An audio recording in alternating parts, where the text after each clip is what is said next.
Good morning and welcome to the Jim Rohn Weekend Leadership Event with special guests including Brian Tracy and Dennis Waitley. Now, let's meet your MC for the weekend, Chris Widener. Chris has been speaking professionally since 1988 and has shared the stage with U.S. presidential candidates, nationally known television news anchors, best-selling authors, and professional athletes. He has spoken on motivation and leadership to some of America's finest organizations, including General Electric, Cisco Systems, and the Harvard Business School. Chris has written over 350 articles in 5 books and has produced close to 30 audio programs on leadership and motivation. His articles appear monthly in nearly 200 publications. Chris is also the featured contributing editor of the Jim Rohn One-Year Success Program. Chris's newsletter, Made for Success, has subscribers in 105 countries, making it one of the world's most widely distributed newsletters on success and leadership. His most recent book is The Angel Inside, Creating a Life of Power and Beauty. Now, let's welcome to the stage, Chris Widener.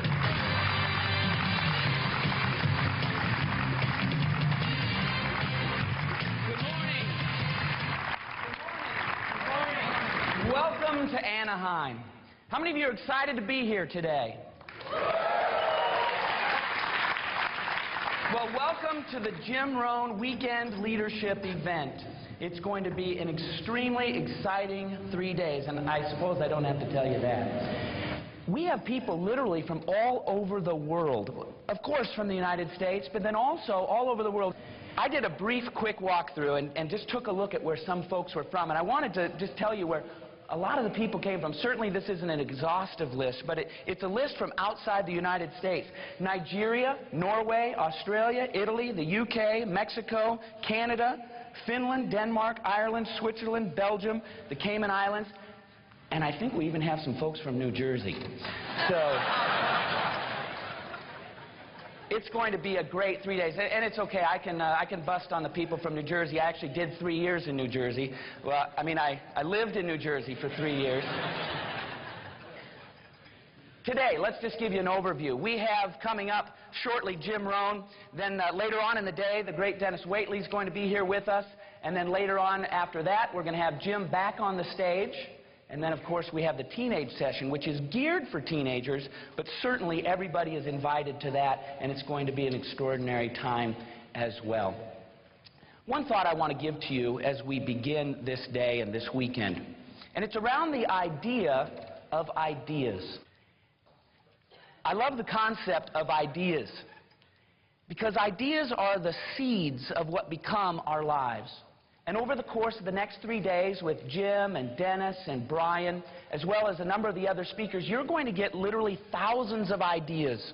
And I think about the power of ideas. You know, Microsoft started as an idea in someone's mind. The automobile started as an idea in someone's mind. Space travel began as an idea in someone's mind. In fact, the very foundation of our country, the United States of America, began as an idea and a concept inside someone's mind. Truly amazing what happens when we allow an idea to grow inside of us and then transform by action to begin to develop the kind of life that we want to live. And that, to me, is the most exciting reason to be here today. Each and every one of you is going to be kind of on idea overload. You're going to have little ideas that are going to pop into your brain, and what comes into one person's mind is going to be different than what really sits inside of someone else's mind. But take those ideas and write them down. You're going to take lots of notes, and then begin to let them germinate inside of you. Begin to let them grow into something that when you go home, you can place into action.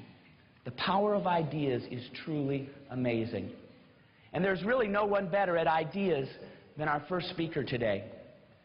Over the last 40 years, he's spoken to about 6,000 audiences. He's written numerous books, many audio tapes, CDs, of which most of you in here can probably name and have experienced and really enjoyed and benefited from.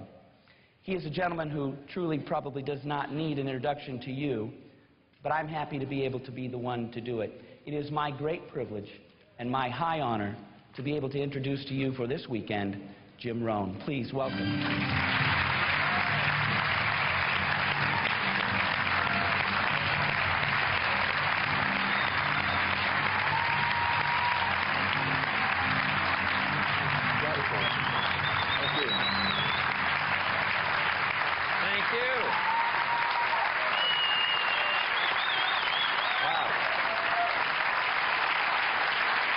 Thank you very much.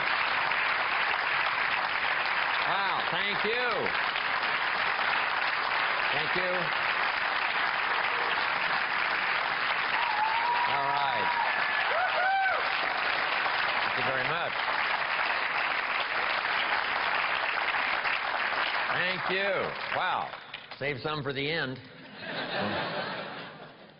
How many of you have never seen me before? This is your first time. Wow, everybody.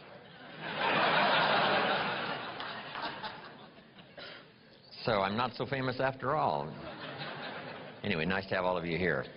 It's a long journey here for me from the farms of southern Idaho, where I grew up, to, next door to Disneyland, with all the spotlights and cameras and all of you here. It's just a bit much. It's unbelievable.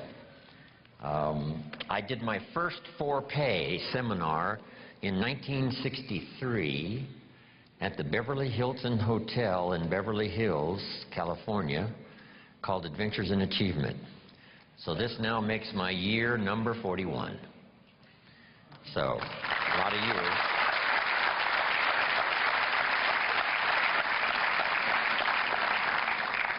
And Big purpose now is to keep my journey going. I just got back from Argentina last week, and next week I go to Venezuela. Toward the end of the month, back to Italy and Europe. A little later in the year, Asia, South Africa, and Australia, and who knows where else. So from my travels around the world, I just really dropped by to say hello and share some ideas. But I'm thankful for the opportunity to share these ideas one more time. The ideas I want to share with you so dramatically changed my life. I'm always excited about the opportunity to share them, one more time. I quit school at age 19, unfortunately. My reasoning was, I'm smart enough to get a job. How much smarter do you need to be? And with that bit of shallow thinking, I quit school at age 19. A little while later, I went to work. A little while later, got married, started this little family, and I'm out there working hard, doing the best I could. But falling a little bit behind every year. Finally, the creditors once in a while are starting to call, saying, you told us the check was in the mail, and I'm embarrassed by that. And then I'm sure some of you, if you've listened to my cassette tapes or the CDs or heard some of my material, the Girl Scout story finally occurred, age 25. I hear this knock on the door. I go to the door, and there's this Girl Scout, about this tall, selling cookies for the Girl Scouts. I mean, she gave me one of the finest sales presentations I've ever heard. Special deal, several flavors, Girl Scouts, best organization in the world, only $2. And with a big smile, she very politely asked me to buy. No problem. I wanted to buy. Big problem. I didn't have $2 in my pocket. I'm a grown man. I live in America. I'm married with a family. I've been to college 1 year. And I've been working for 6 years, from age 19 to 25, and I didn't have the $2 in my pocket. And I didn't want to tell her that. That seemed too embarrassing. So I did what I thought was next best. I lied to her. And I said, look, we've already bought lots of Girl Scout cookies. We've still got plenty in the house we haven't eaten. She said, oh, that's wonderful. Thank you very much. And she leaves. When she leaves, I say to myself, I don't want to live like this anymore. I mean, how low can you get lying to a Girl Scout, right? I mean, that's the ultimate. So I started my search that day, and sure enough, very shortly, I met this extraordinary man by the name of Mr. Earl Schoaf, and my life was never the same after that. Chris mentioned ideas, and that's where this whole flow of unique ideas started for me, age 25. I had the opportunity to go to work for this extraordinary man. I worked for him for 5 years. Then, unfortunately, he died, age 49. But the things he taught me during that 5 years transformed my economic life especially. But my personal life, my leadership chances, all of that came from that unique experience. So maybe it's true when the student is ready. When someone says, I've had it, this is it. I don't want to live like this anymore. And then you begin a new search. So make this note now for the first of the notes we're going to share in my portion for today.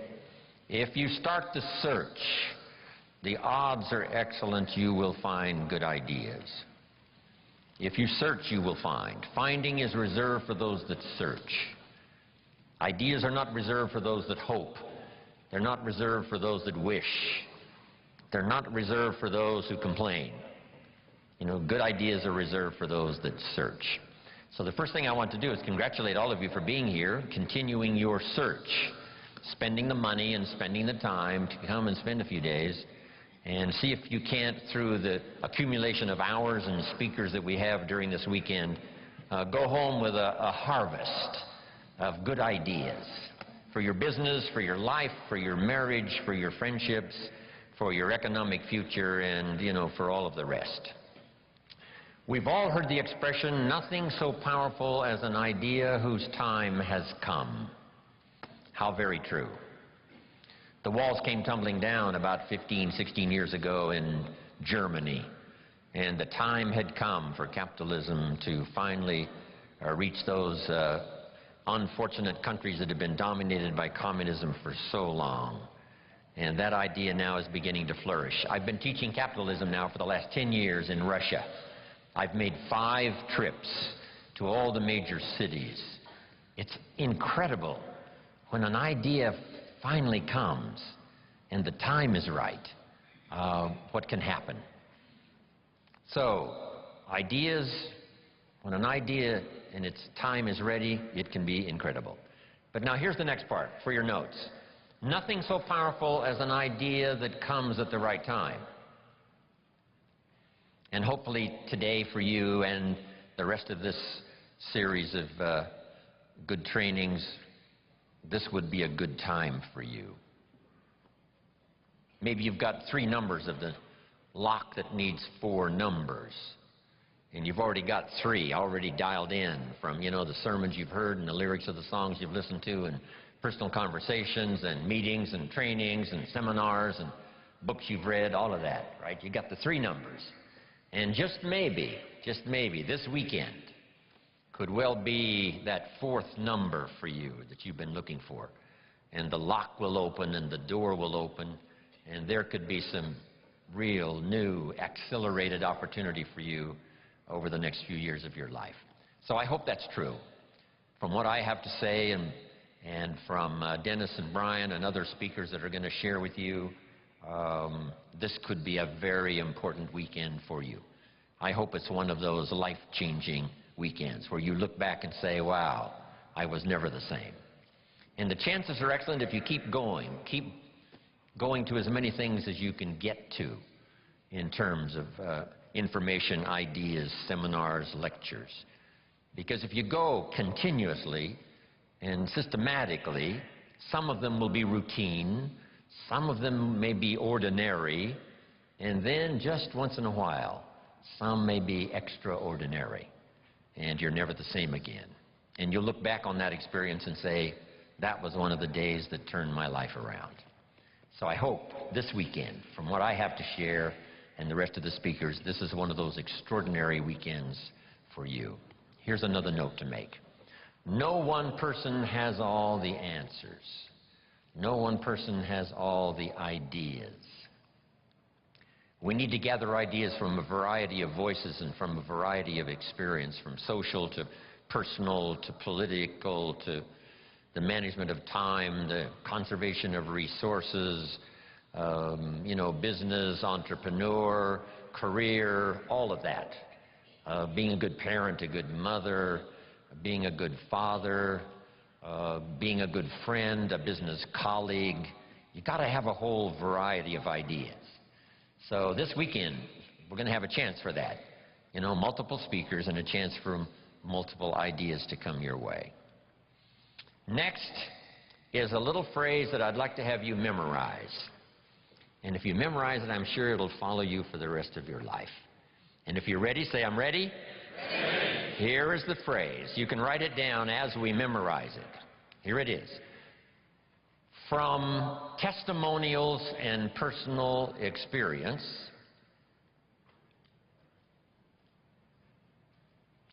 repeat that for me. From testimonials and personal experience, we have enough information to conclude. I'll let you write it down. We have enough information to conclude. So repeat for me. We have enough information to conclude. If you were composing this, I don't know what you would write after this. We have enough information to conclude that it's possible. Jot that down, that it's possible.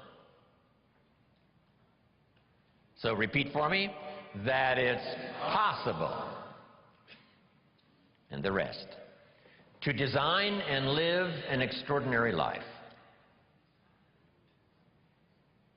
Make that note, to design and live an extraordinary life. So repeat that for me. to design and live an extraordinary life. Now, let's repeat it from the beginning. Here we go. From testimonials and personal experience, we have enough information to conclude that it's possible to design and live an extraordinary life. I hope you will give that little phrase some consideration, and here's what's next. I hope you buy the idea that from testimonials and personal experience, we have enough information to conclude that it's possible to design and live an extraordinary life. And what I want this weekend to be for you is the gathering of more ways and means to design and live for you an extraordinary life. I don't know how far you want to go. Here's the first essence of life, and that is self-preservation, to produce enough to take care of yourself. The instructions given right to the couple that left the Garden of Eden. One was to multiply. It's a lonely place with only 2 people. But here were the next instructions, to be fruitful. How fruitful, how productive should one be? And here's number 1, to produce enough to survive. To produce enough to take care of yourself. And self-care is important. If you're flying on an airplane, the flight attendant says if for some reason we run out of oxygen, these oxygen masks will fall from the ceiling, and if you have children with you, quickly take care of them, then take care of yourself.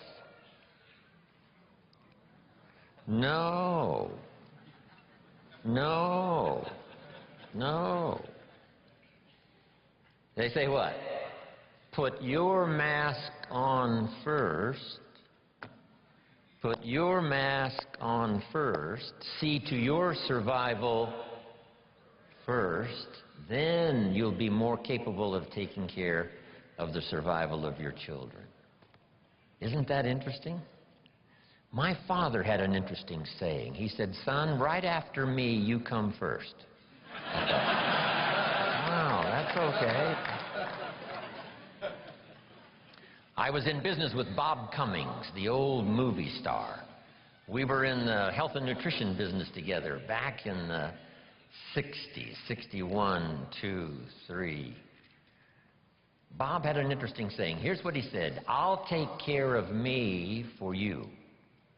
Will you please take care of you for me? So the first challenge in life is to take care of yourself. It is to survive. So, to produce enough to survive, to take care of yourself. But now what's next? Well, all alone, it's a lonely life. So let's say the man now chooses a partner. Now he must figure out how to produce enough for himself and his spouse, his wife, his partner. Someone says, well, why do that? Why not just take care of yourself? And the answer is, it's a very small life. It's a very limited life. We wouldn't call it flourishing. We wouldn't call it abundant. Just taking care of yourself. That is the first rule, but that's only the beginning.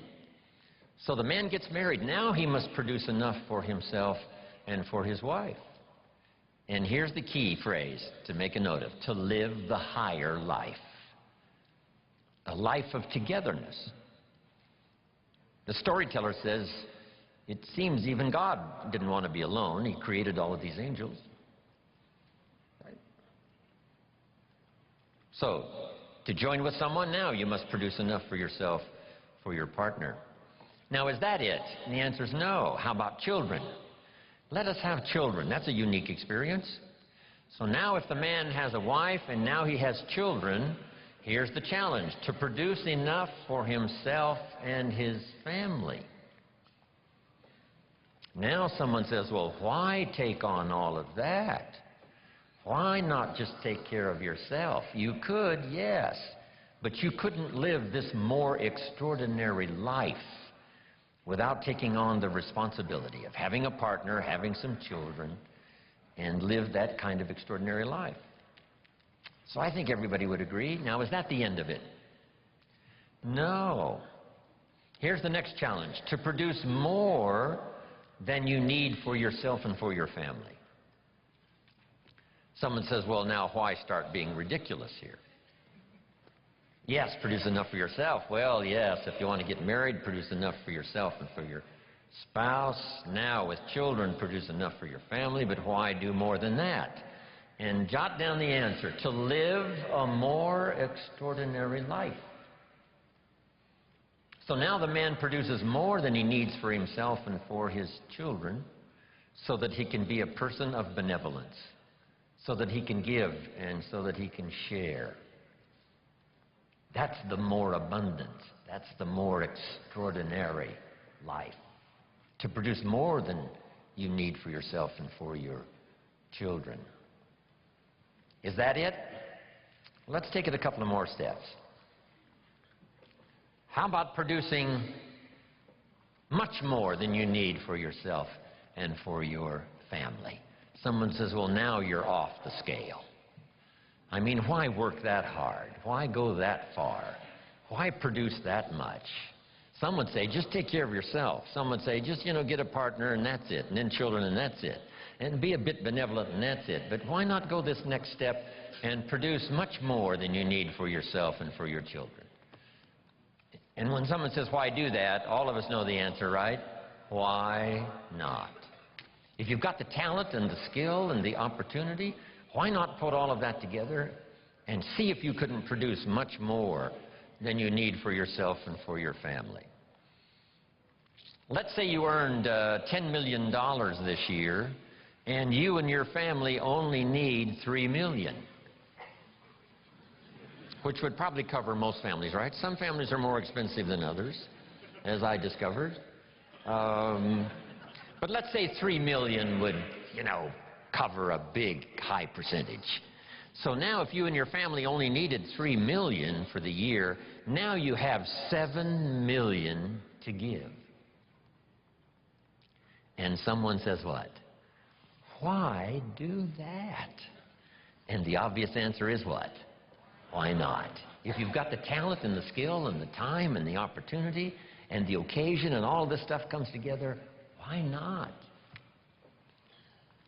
Let's go one more. How about producing far more than you need for yourself and for your family? And live the far more life. We've heard the story of Andrew Carnegie, right? Andrew Carnegie said this. He built the big steel industry back in the 20s here in America.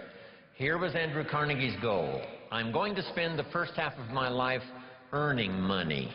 I'm going to spend the last half of my life giving it all away. Isn't that extraordinary?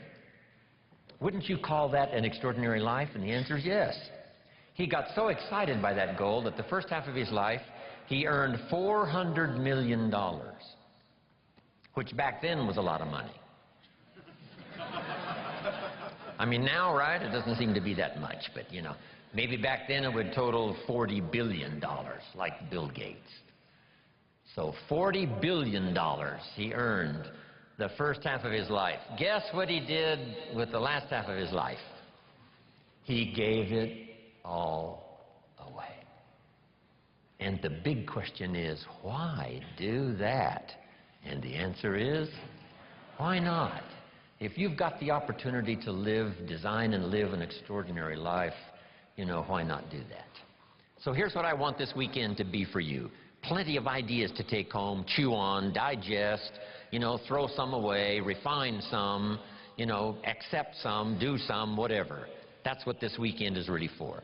To send you home with a whole new library of thoughts to ponder, ideas to try, disciplines to work out, some skills to learn. And if we do that and do it well this weekend, you will say, hey, it was certainly worth the time and the money to go to that weekend Jim Rohn seminar, Jim Rohn and Friends. Now make these notes. What I hope you find here this weekend. Ideas plus inspiration. That's the mixture that really turns things on, you know, sends an entrepreneur program into high gear. Ideas plus inspiration. We need ideas for the goals and plans, and we need inspiration for the emotional vitality to put it to work, to make it grow, make it multiply. And here's what else I hope you'll find here. Guidelines for translating response into results. You've responded to the call, come, search, look, listen, take notes, get it, to take home with you. And I'm sure you're going to respond well to the, you know, seasoned teaching and training that is going to be delivered here this weekend. But here's the key, guidelines for translating response into results. Because results is the name of the game. There's no purpose in learning just for learning's sake. Wisdom and faith, as powerful as those components are, serve no useful purpose unless they are deposited. So make a note of the word, deposited. Wisdom and faith deposited into activity. Wisdom and faith put to work now produces a hotel, produces a Salk vaccine, produces a city, produces an institution of learning, produces a career, produces a relationship, right? Ideas and faith, believing that it's possible, that ideas can work miracles, now put to work. So the big job here is getting it all. And so now make the next note. Next is going home and translating it into high activity. Good health activity, a better relationship activity, an entrepreneur program activity, a new burst of speed in your sales career, all of that. That's what I'm really interested in. Because here's what's important to me, is for my name once in a while to appear in someone's testimonial. Make that note. It's one of life's greatest experiences, is when your name appears in somebody's testimonial. Somebody says, here's the person who found me. Here's the person who got me started. Here's the person who wouldn't let me quit. Gave me more reasons for staying than for leaving. Here's the person who believed in me until I could believe in myself. And then they mention your name. See, you can't buy that with money. And you don't have to give lectures and seminars to do it. You don't have to have an audience like this for the weekend in order to deliver value to someone's life. What if you had breakfast with a friend at Denny's 4 years ago, and you recommended this book that really meant a lot to you, and you said to your friend, you've got to read this book. I think it'll make a major contribution to your life. And your friend accepted the idea, went and got the book. Now, 4 years later, he's giving his testimonial. His business has flourished, his marriage is safe, things are going extremely well, and someone says, where did this all begin for you? And he will say, 4 years ago at Denny's coffee shop, I sat with my friend and he insisted that I read this book. I went and got it. And that book led to the next book, that led to the next class, that led to developing skills I never had before, and that led to some more seminars and lectures, and now look at my business, look at my life, it's flourishing. But it all began 4 years ago, Denny's coffee shop, when someone said, you've got to read this book. See, that's a person-to-person seminar. And those are just as valuable as person to 1,000, person to 10,000. Right? It doesn't matter the number. If you have a chance to deliver, you know, quote a poem, recommend a book, here's a phrase, like I gave you this one to memorize.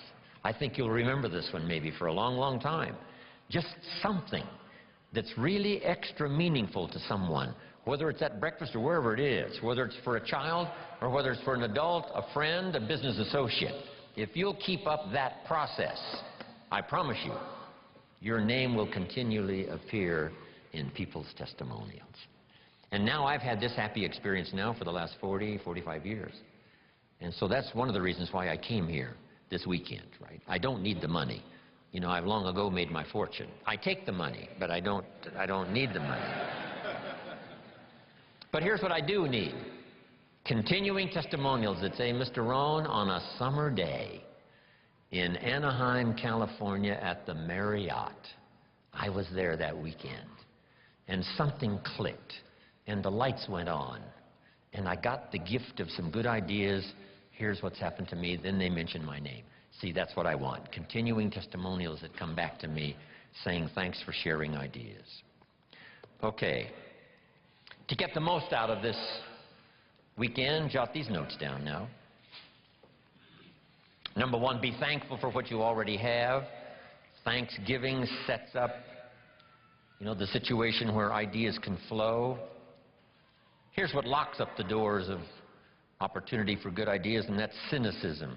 All you have to be is a practiced cynic. Cynical about the government, and cynical about politics, and cynical about the future, and cynical about the economy. Cynicism locks all the doors. But if you'll be thankful for what you have, however modest or however much it is, I think that's the beginning of receiving a flow of new ideas. Here's the next one. Be eager to learn. There's already some extraordinary success stories in this room. If we knew how successful, we would give you the podium. I would be happy to take notes. No matter how successful you are, be willing to learn some more. We in the Millionaires Club invite a billionaire once in a while to come talk to us. And he says, well, you guys are doing okay, but, how about stepping up, right? How about multiplying by 2, by 3, by 5, by 10? Come on, you've just gotten started. So no matter how well you're doing, we could all use another idea, a couple of other things that linked together with what you already know could give you a whole new burst of productivity and extraordinary lifestyle. Then to get the most out of this session this weekend, you have to do what we call some tough listening. And sometimes it's difficult to gather up everyone's, attention, because our lives really seem to be going on outside this room. A part of our life is going on here while we're here. But some of us, our kids are out there, and our business is out there, and our career is out there, and our job is out there, and everything is out there. So sometimes it's difficult to bring yourself within the, framework, inside these 4 walls, and just really concentrate and do your best to get it all. Because I know how meaningful ideas can be. The name Earl Schoaf, still rings in my mind. I'm 25 years old. After the Girl Scout story experience, I'm introduced to a man who I had a chance to go to work for, and over the next 5 years, the ideas he shared with me not only made me rich, but gave me the foundation for a long-term career of sharing ideas, building business, making profits, hopefully wise investments, made an extraordinary contribution to my life. This unique man, he only went to the 9th grade in school. So the things he shared with me over that 5-year period were very simple, very ABC. But that's where I got all of those simple phrases. Let me just review some of them for you very quickly. For things to change for you, you have to change. I kept hoping the government would change, and taxes would change, and prices would come down, and things would get better. And then he said, for things to change for you, Mr. Rohn, you have to change. Wow, what a new revelation. Next, he said, don't wish it was easier, wish you were better. All of this started me on this unique journey of what I now call personal development. Here's another one. This is, don't wish for less problems, wish for more skills. It's not less problems that makes you successful, it's more skills that makes you successful. I tried to convince him by showing him my paycheck that I wasn't doing well, and I blamed it on the company. And I said, this is all the company pays. He said, no, that's all the company pays you. I thought, well, that's a new way to look at it. He says, doesn't the company pay some people 3, 4, 5 times this amount? And I said, well, yes. He says, well, then this is not all the company pays. This is all you get until you requalify, accelerate your qualification for the bigger numbers. See, that was all great revelation to me. I tried to convince him that things cost too much. He said, no, you can't afford them. All of these were new ways of looking at things. Unbelievable. And so I started listening to all this stuff. Now, some of the things that really accelerated my learning curve so that I could do better quickly was learning the success equations. Here's 3 of them. The first one comes from the Bible. The question was asked, 2,000 years ago in the Bible, according to the storyteller, what is the key to greatness? What's the key to self-esteem? What is the key to getting honors and trophies to put on the mantle above the fireplace? What is the key to receiving great respect? What is the key to wealth and abundance? What is the key to all of that, an extraordinary life? And here's the answer that was given, capsule form. According to the storyteller, the answer was, find a way to serve many people. Find a way to serve. Find the ways and means. Start rendering service. The more you serve, the greater your fortune. Service to many leads to greatness. Key. Next, John Kennedy. Speaking of politics today, we're surrounded by political speeches. Here was one of the best, John Kennedy, on his inaugural to be President of the United States all those years ago. Here's what he said, don't ask. Wow, don't we wish that was the current political philosophy? Where is John Kennedy? Where is he? John said, don't ask what the country can do for you. Ignore these promises of what everyone's saying, what the country can do for you. He said, don't ask what the country can do for you, but ask what? What could I do for my country? See, that's the whole turnaround in philosophical thinking.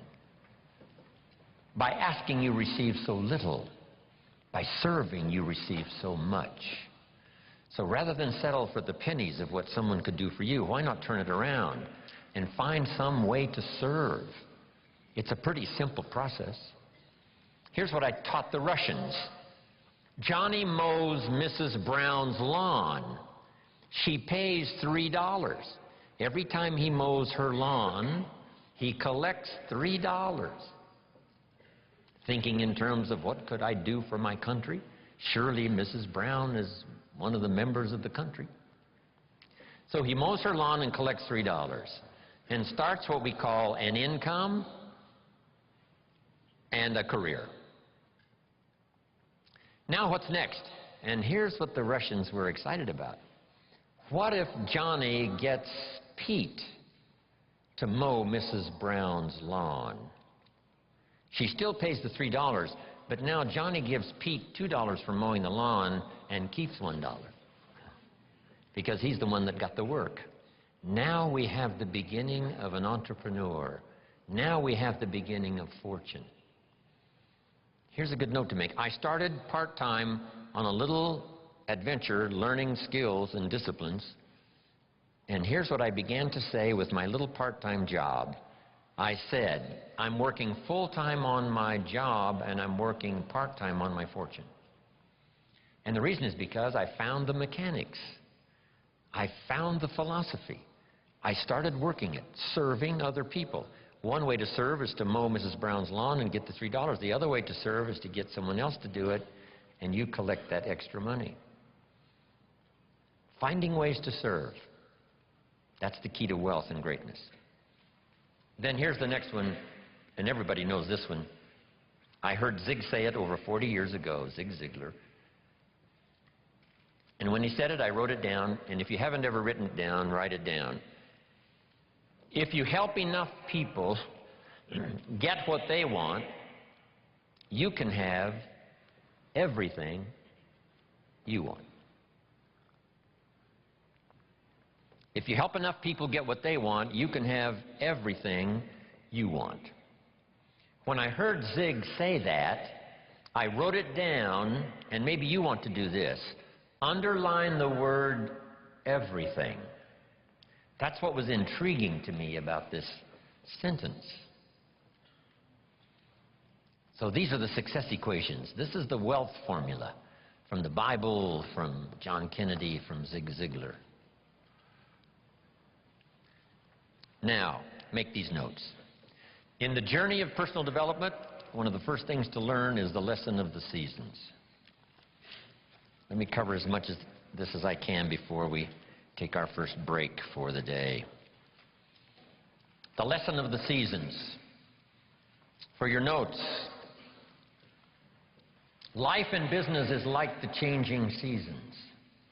One of the best ways to illustrate what's happening in your business, what's happening in your life, is this illustration of the changing seasons. Frank Sinatra used to sing, "Life is like the seasons." Now here's what's next. You cannot change the seasons. One of the things to, come to grips with is what you can change and what you cannot change. You cannot change the seasons, but here's the next phrase, but you can change yourself. Therein lies the chance to live an extraordinary life, learning to change yourself. In an economic sense, my mentor put it this way: to climb the ladder of success as high as you wish to climb, here's the key: work harder on yourself than you do on your job. Work harder on yourself than you do on your job. He said if you work hard on your job, you can make a living, which is fine. But if you work hard on yourself, you could make a fortune, which is super fine. Then let's put it in philosophical language. Two things on economics philosophically. Here's the first one I learned. Your income is primarily determined by your philosophy. I didn't learn that until I was 25 years old. They never taught it in high school. I went to college one year and never heard it. Your income is primarily determined by your philosophy, not the economy. Then when I finally understood that, I got excited about it, because I knew I couldn't change the economy, but I was assured that I certainly could change my philosophy. And I did that. And here's the philosophy.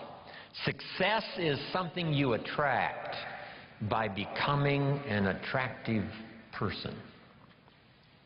Success is not something you pursue. It's something you attract. So the key to the better economic future is to become an attractive person with an attractive personality, an attractive list of skills, your knowledge of the marketplace, your ability to deal with a variety of personalities, all of those things that anyone can learn with a bit of study, practice, repetition. So the key is, you cannot change the seasons, but you can change yourself. But let's talk about the seasons, just in a brief outline here. Number one is the winter time. I don't know where we've caught you this weekend. Maybe it's spring for you, maybe it's summer, you're toughing it out, maybe it's harvest, you're cashing it in. If we knew the story, we'd let you lecture. But maybe for some of you, it's one of those winter times. Personal winters, social winters, economic winters. There's a variety. So what about the winter? Make this note, it always comes. So you got to be prepared. Hopefully you've done your homework. You're ready and prepared for this winter more than you were some others that have come into your life where you were less prepared. Make this note of a Bible story. It's very important because it's one of the great lessons of life. I'm an amateur on the Bible, but here's what the storyteller says. There were two nice people. So make the note now, two nice people. Not one good and one evil, but two nice people. However, and that is the drama of life. However, two nice people. However, one built his house on the rock, and the other built his house on the sand. Two nice people. Meaning it's possible for nice people to be casual. It's possible for nice people to be careless. And sometimes you can be careless and lose your life. Not evil, just careless. In Los Angeles now, when the light turns green, if you're in your car and you're there at the intersection and the light turns green, you better not go. For 2 or 3 seconds, waiting for the maniacs that are running the red light, crossing in front of you, even though the light is green. That little extra bit of caution, rather than being aggressive, little bit of caution could very well save your life. Here's a father who loves his family. He's an honorable citizen. He makes good money. He contributes to the community, his church. He's a good man.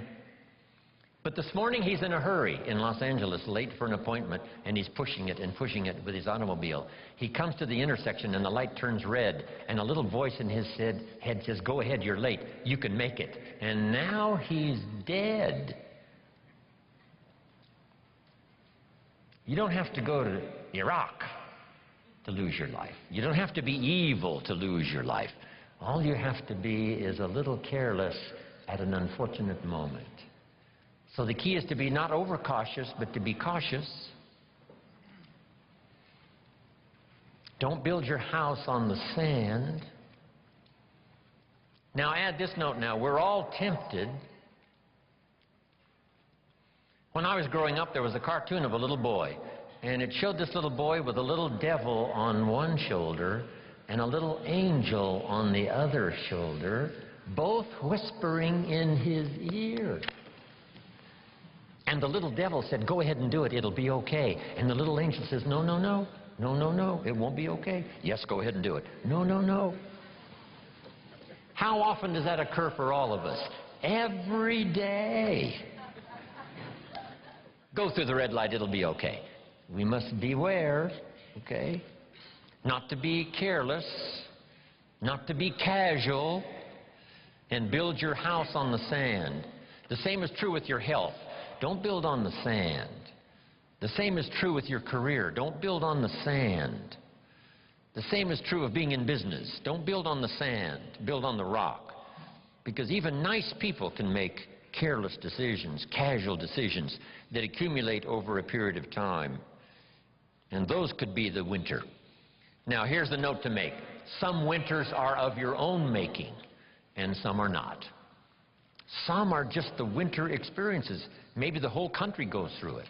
It was a long time of winter for the Russians who lived through the communist system for about 80 years.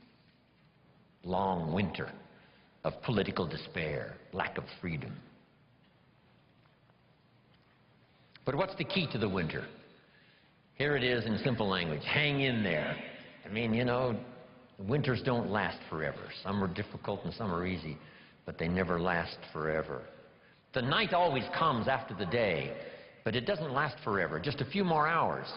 And if you hang in there, say your prayers, gather a little strength, you can make it through the winter and the night. So winter time. Here's the next season now, the season of spring. Make this note. My definition of spring: opportunity. Spring is not a guarantee that you're going to have a harvest, but it's an opportunity to plant one. It's not a guarantee that things are going to go well and you will accumulate what you need, but it is an opportunity to do so. Springtime is opportunity. Now, it's usually a very short season, especially where I was raised in farm country Idaho. So here's what you must do with opportunity. Seize it quickly. Don't let it just come and go. When the window of opportunity is open, to borrow a little space language. When they get ready to shoot the rockets or off into outer space, there's a window, they call it, of opportunity to go, not go, when the weather's right and whatever. But if you wait a little too long, the window closes, and it takes a while for it to open back up. So this is the key. Take advantage of the spring, such a short season. In some places, they got those big tractors with the lights on them going around the clock in the short season of spring to make sure that the seeds are planted. Take advantage of opportunity. Take advantage of opportunity to meet someone who could be a colleague for your future career. Take advantage of the day when it arrives, because the day will soon finish. Take advantage of the year, because it will soon close. Take advantage. Now here's the next season. One of the greatest illustrations of life is in the third season, called the season of summer. And here it is in simple capsule form. In the summer, you must do two major things. Here they are for your notes. Number one, nourish and give life like a mother. Nourish and give life like a mother. Next, protect and defend like a father. This is called the work of summer.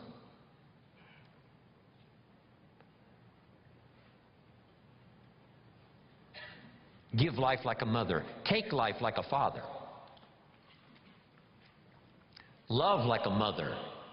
Hate like a father.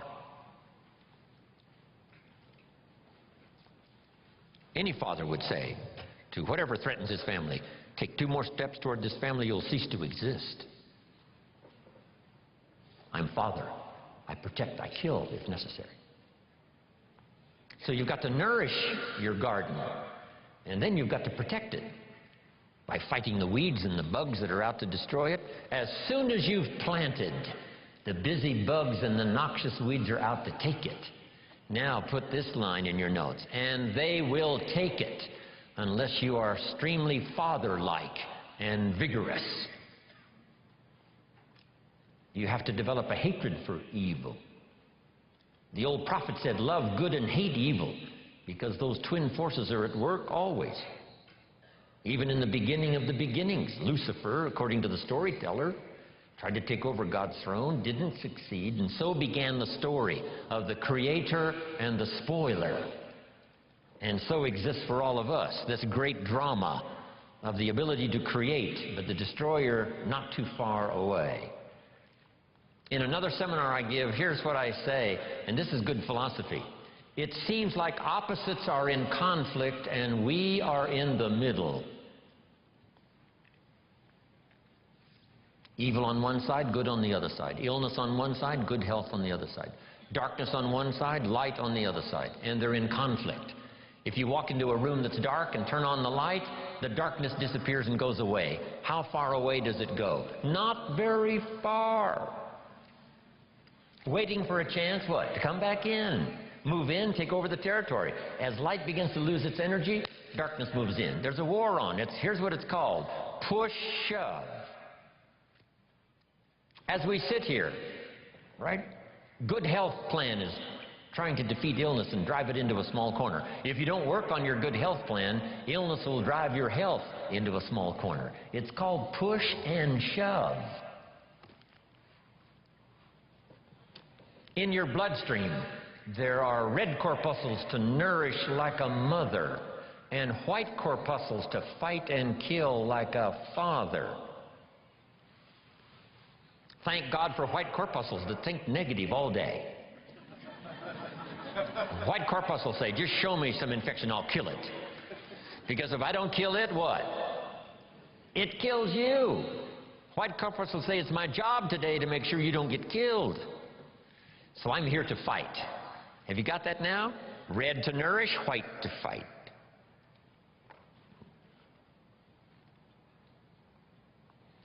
So here's the key now. Cooperate with the positive side. of this war of health and illness?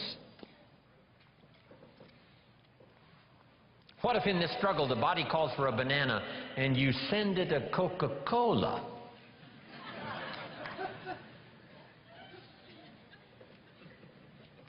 And now the body has the right to say what?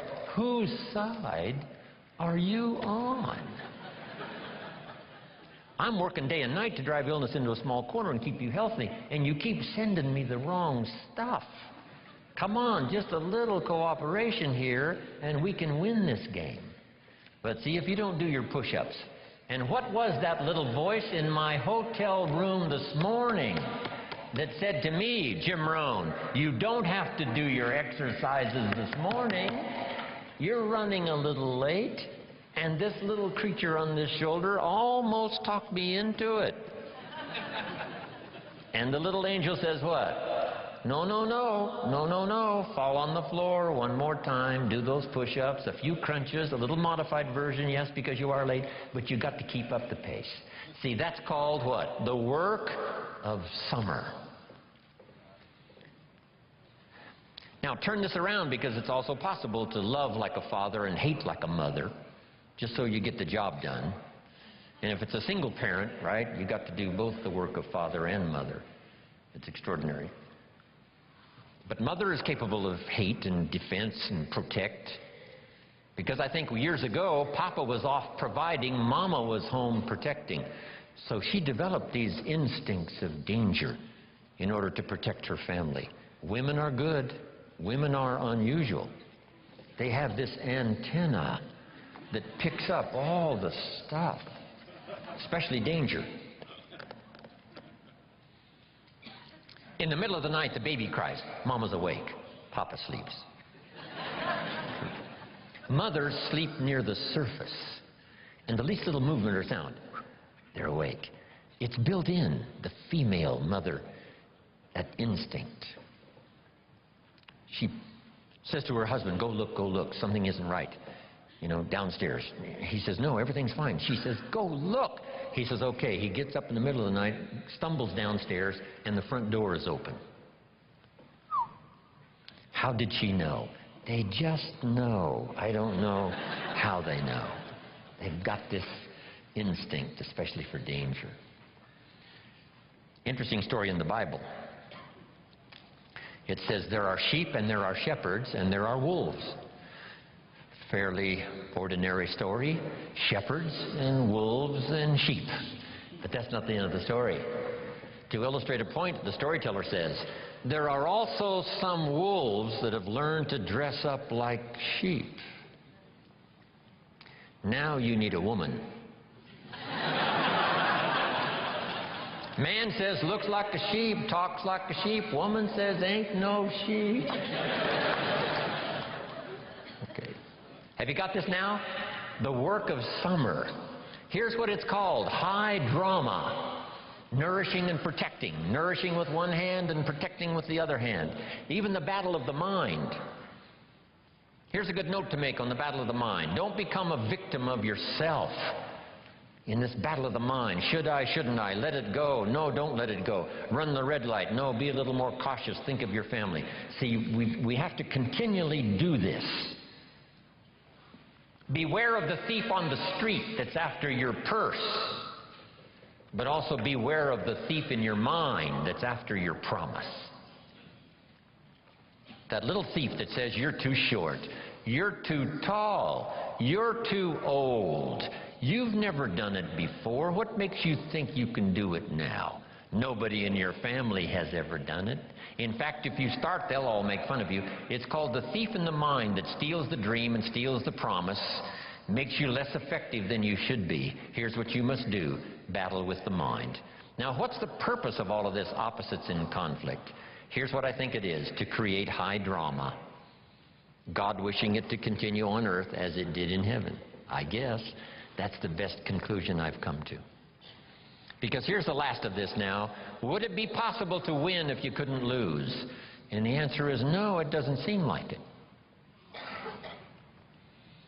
If you took a football today and put it under your arm and we went with you to the nearest football stadium and with that football under your arm, if you walked across the goal line, would we call it a touchdown? And the answer is no. That's not a touchdown.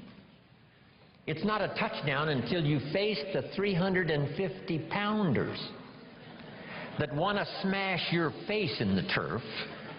And if you can muscle by them, and if you can dance past the secondary with the football under your arm, cross the goal line, now we call it a touchdown. And maybe you won the game, and maybe you won the championship.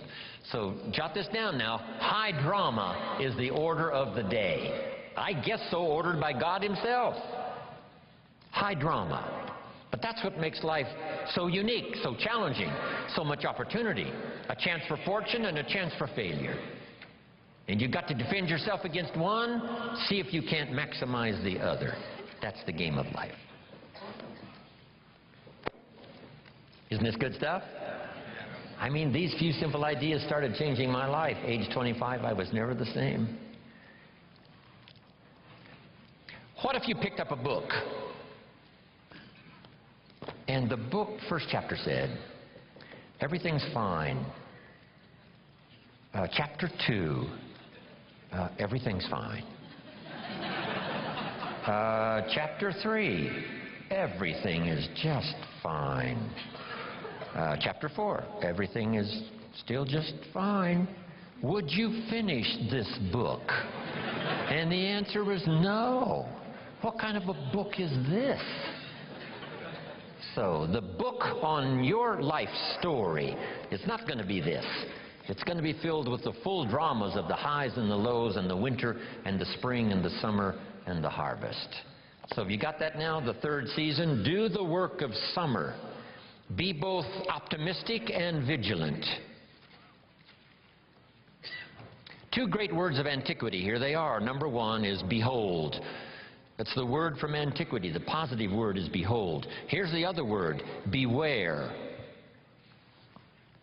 One of the interesting bewares in the Bible is a little story that says, beware of the little foxes that are spoiling the vines. It doesn't look like it. You know, I come from, farm country, Idaho, where I make a little wine and grow a few crops. And you can look at a vineyard, hey, it looks okay.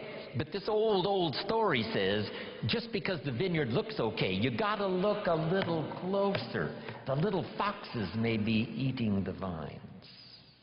So whether it's a personal relationship or a business opportunity or your future or your life or the management of your time or your health or whatever, I'm asking you to behold the possibilities and beware the dangers.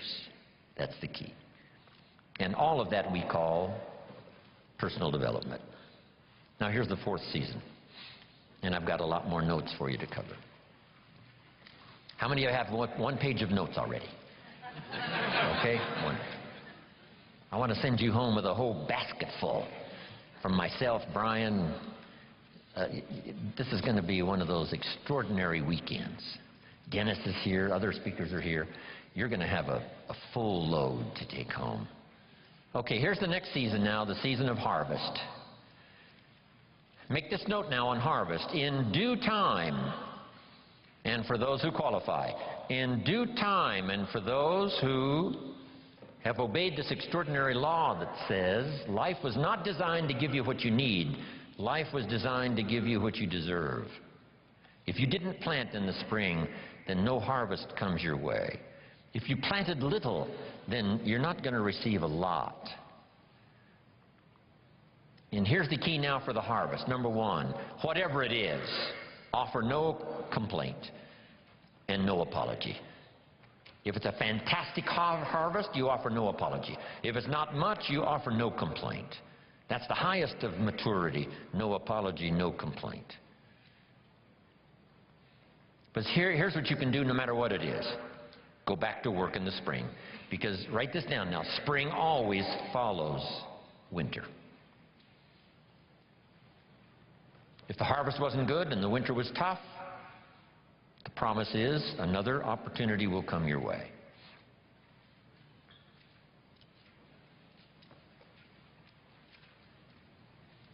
Now, here's one more point now on the harvest, and we'll talk a little bit more about it tomorrow.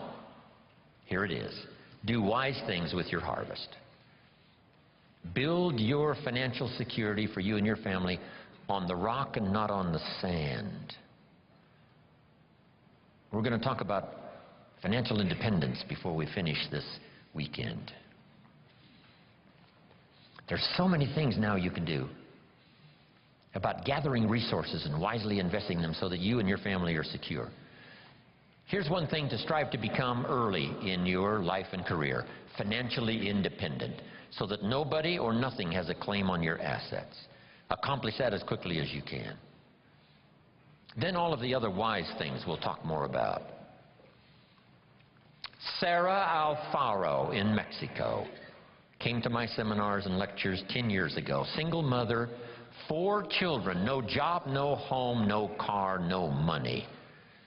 And she only had $1 American to invest. Now she makes about $40,000 a month, and she's rich and now quite famous. Sarah Alfaro in Mexico.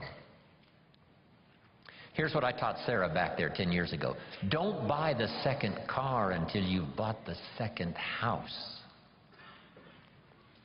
It's not cars that makes you rich. It's houses that make you rich. If you bought a condo in Carmel just a few years ago for $250,000, it's now worth $800,000. I got a call the other day from Sarah, thanking me one more time for my training. And she said, Mr. Rohn, you'll be happy to know, I just finished paying off my 3rd home here in Mexico, so today I'm going shopping for my 3rd car. Isn't that good? Unbelievable. Remember, how long ago was it when the idea finally dawned on somebody, if you paid 1 extra payment a year on your 30-year loan, you could pay it off in 15 years and save more than the price of the house. Wow. Just a little bit of information and then a little discipline to see it through, and the change for your harvest can be unbelievable. We'll talk more about that later on in the program. Now, jot these notes down. Personal development involves 3 parts. First part is physical, take care of yourself. My mama studied and practiced health and nutrition when I was a boy growing up, paid off. Extended my mother's life at least 20 years, according to the doctor. Mama was a fanatic. Mama was a health nut. Some of the stuff she mixed up for me and my father and for herself, she would say, if this stuff don't kill us, I think it's going to help. And we would gag this stuff down. Mama read, Mama searched, Mama tried. Back when, vitamins and all that stuff was fairly new when I was a kid growing up. Mama did all that research. My father lived to be 93, never had a major illness. Mama extended her life 20 years. My father never did retire. When he died, his paycheck was waiting for him. Thanks to my mother. And I've been in splendid, excellent, good health all my life. And come September, I'll be celebrating birthday number 74. Right? Thanks to Mama.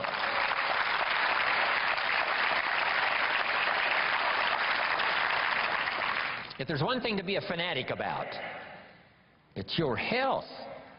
Take care of yourself. The Bible describes it this way.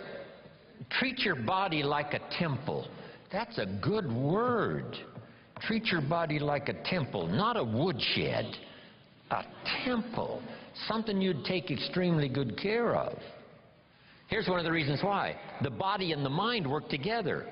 The body is a physical support system so that the mind can dream the dreams and the heart can believe that it's possible and then go to work and make it happen. And for that, you need a good physical support system to manage all of that. One old prophet said, sometimes, the spirit is willing, but the body is weak. See, don't fall into that. You wake up in the morning and the mind says, let's go get them. The body says, I can't even get out of bed.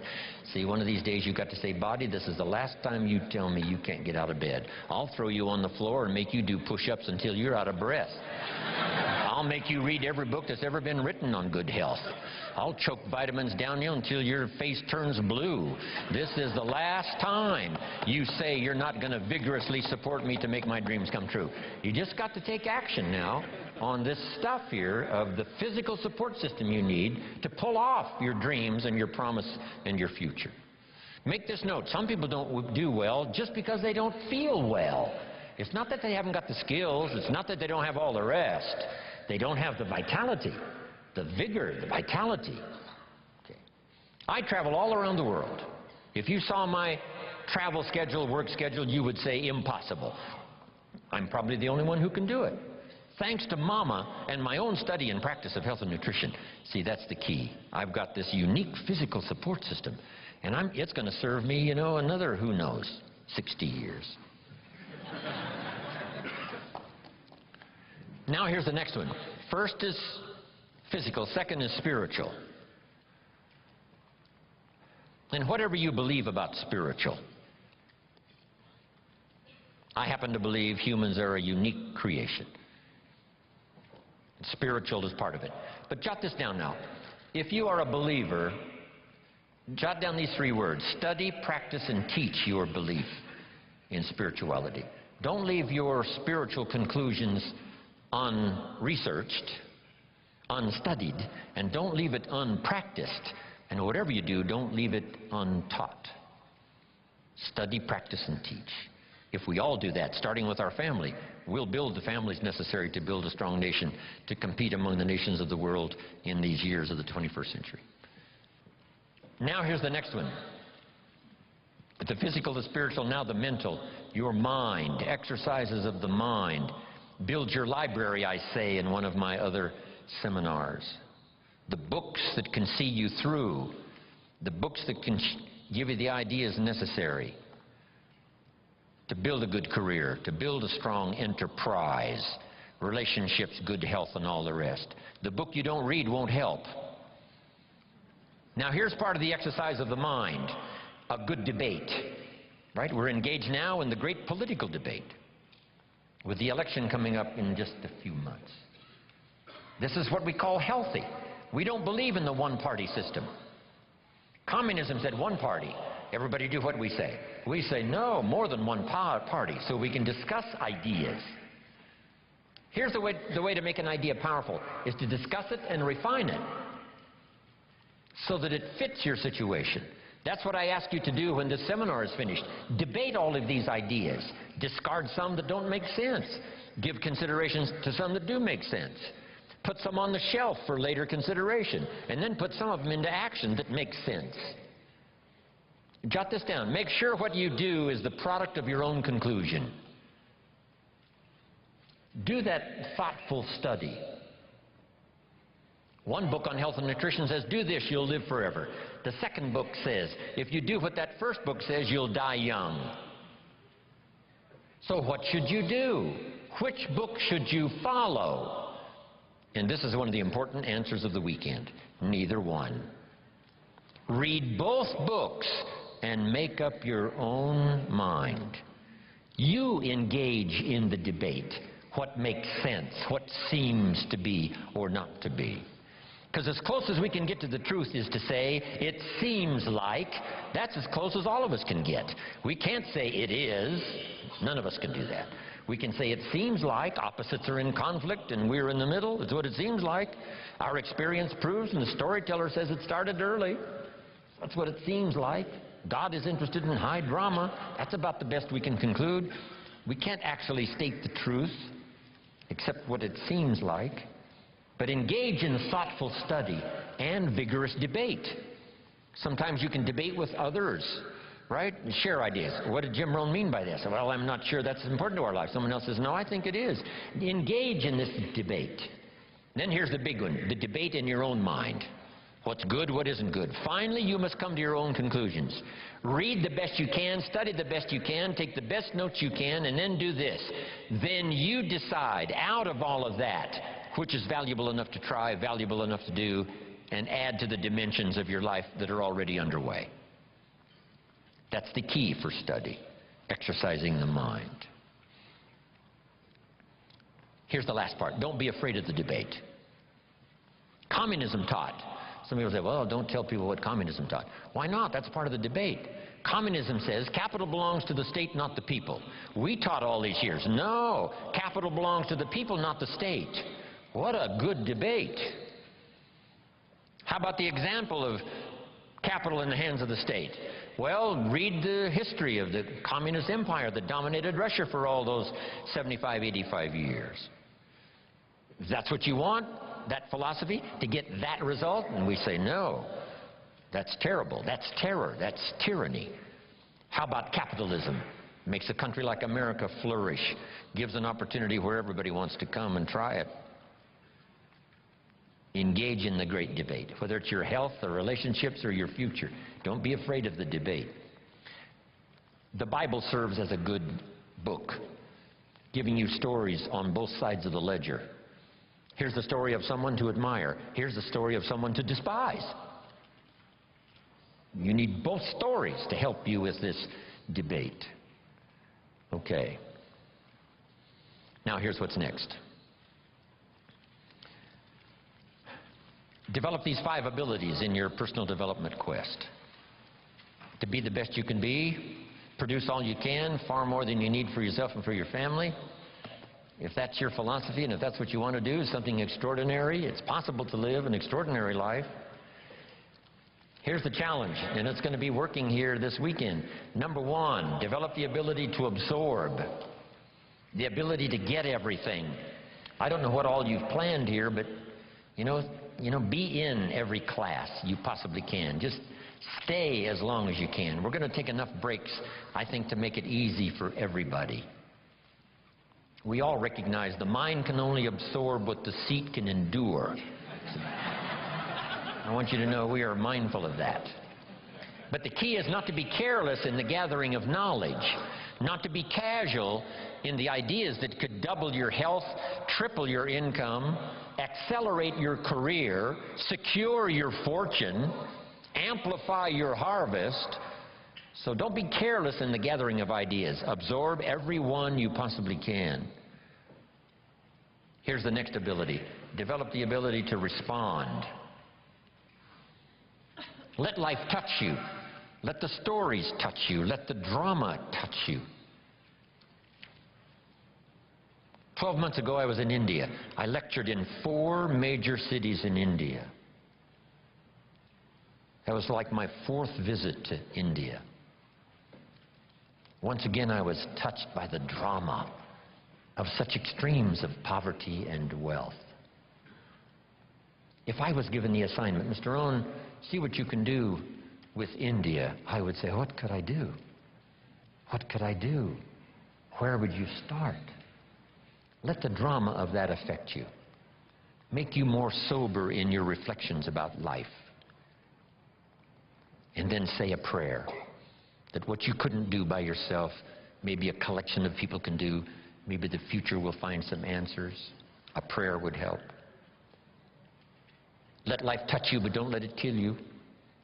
Let sad things make you sad. Let happy things make you happy. Don't shrug off always the, those times of bitterness that come and sadness that comes, and your heart is struck like a bullet, hits it. I'm not saying give in to it. I'm saying let it affect you, because that's part of the drama. The old prophet said what? There's a time to laugh and there's a time to cry. And then it said be so sophisticated that you learn to laugh with those that laugh and also learn to cry with those that cry. Allow yourself to be touched, moved by the drama. Be touched by good ideas. Be touched by opportunity. Be touched by someone's unique little sentence that might cause you to open your eyes to see things you never saw before. Here's the next ability. Develop the ability to reflect.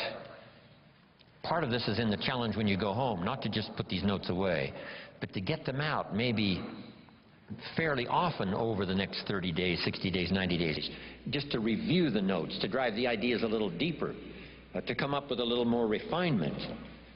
And if you go back over these notes, I promise you, there is something you will discover that you just didn't have the time to discover while you were taking the notes.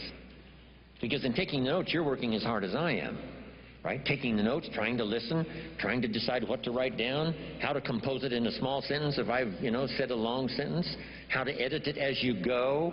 That's why review is so important. Go back over it again. Go back over it again. Here's what I call it. Run the tapes again.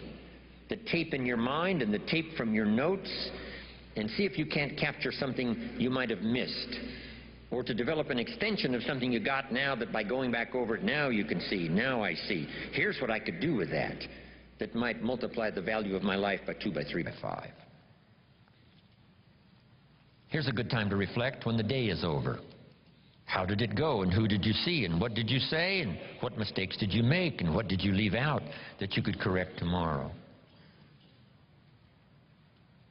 Reflect at the end of the month.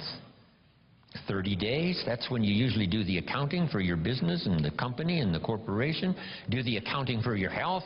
If you needed to lose weight, how many pounds have you lost? Just do a good reflective accounting. I'm trying to do a little study now on the value of the seventh day. Here's another thought to consider on the value of the seventh day. It says labor the sixth, and the seventh is a special day. Rest, relax, spiritual, church, family, friendships. So jot this down for the seventh day. Multi-purpose seventh day after 6 days of work. Multi-purpose. And here's one of the purposes of the seventh day, I think, is to review the previous 6 days.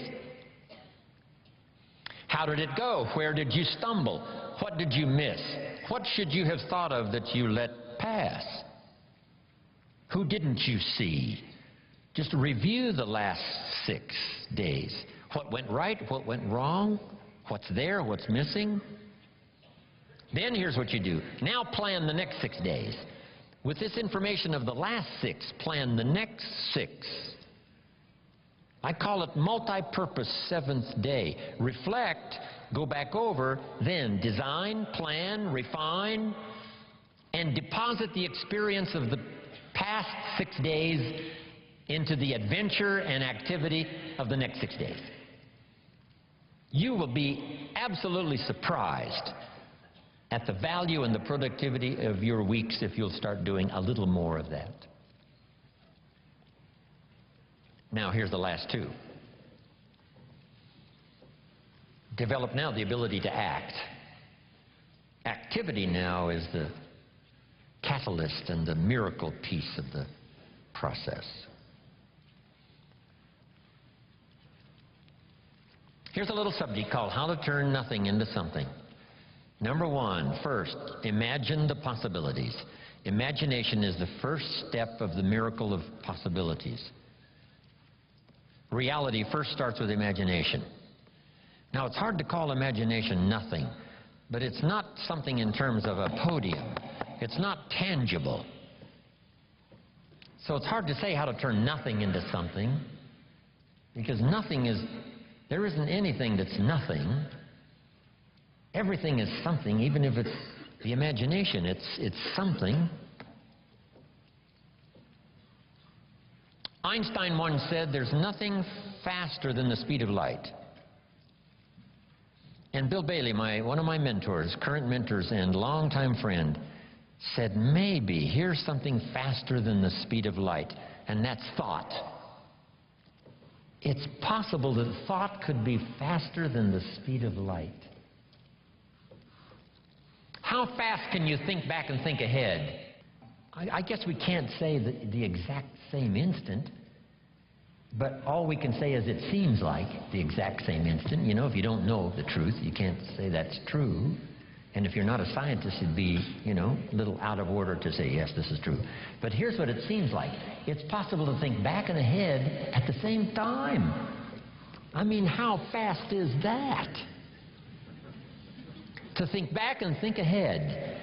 But it's one of those marvelous capabilities that we all have, and in your personal development quest of getting stronger and more vital, both physically and spiritually and mentally, now use this exercise to think back and gather more experience.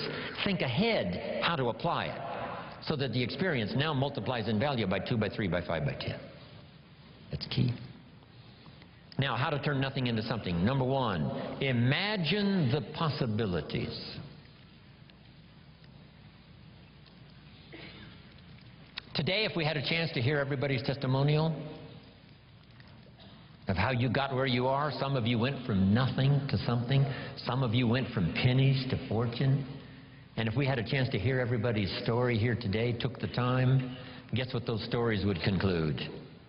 Those stories would conclude the possibilities are absolutely endless and unlimited. So number one, imagine the possibilities.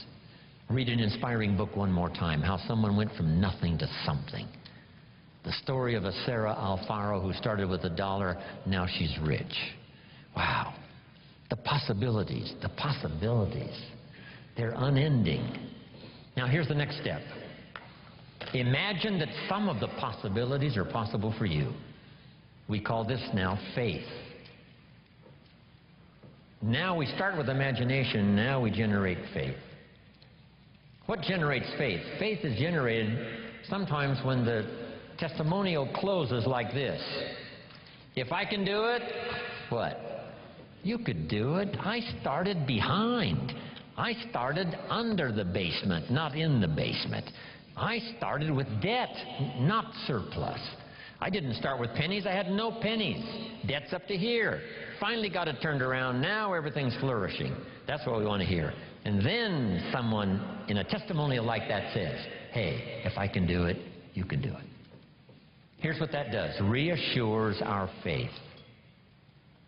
Keep reading, keep listening to the testimonials. One, that excite the imagination as to the possibilities. And number two, helps faith to occur. That what's possible for one is possible for another. Now here's the third step of faith.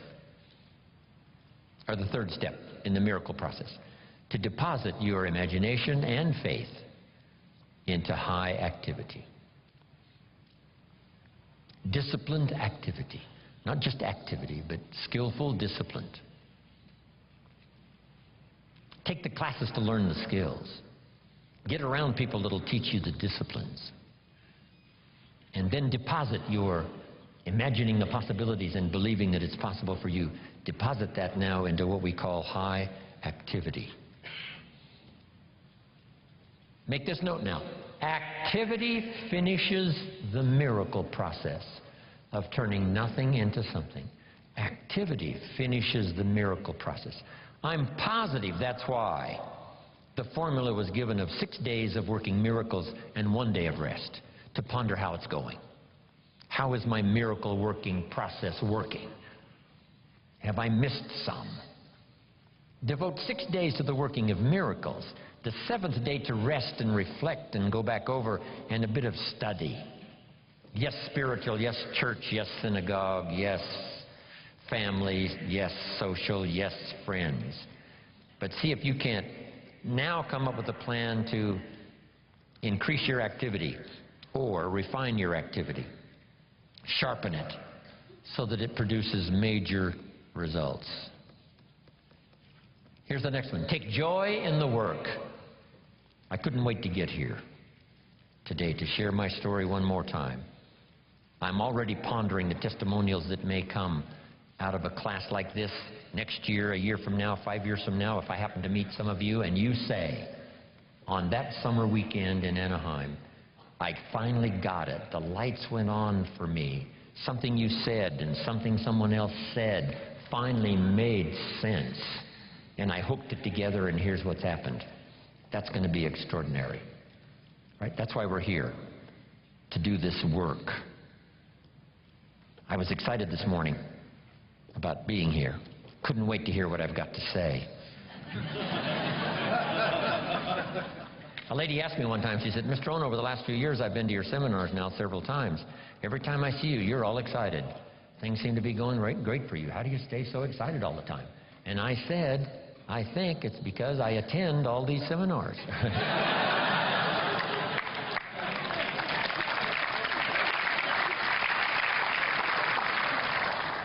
Because make this note now, because it's very valuable. If you struggle to make something clear for someone else, it helps to make it more clear for you. If one person listens and one person speaks, there is the opportunity for transformation for both. The listener to be enlightened, to see something he never saw before, but the speaker to be better educated on how to present it by struggling with the language. Words are clumsy sometimes when you try to express what's going on in your head, let alone your heart and spirit. But the more you struggle to make it clear, the clearer it gets for you. So that both the listener could be transformed by what he hears, and the speaker could be transformed by the exercise of speaking, trying to make it clear. We're going to talk later about communication. It's almost a godlike quality, communicating, inspiring other people with your language. Now here's the last part, and I'm finished, and we're going to take then about a 10, 12-minute break, maybe 11 minutes.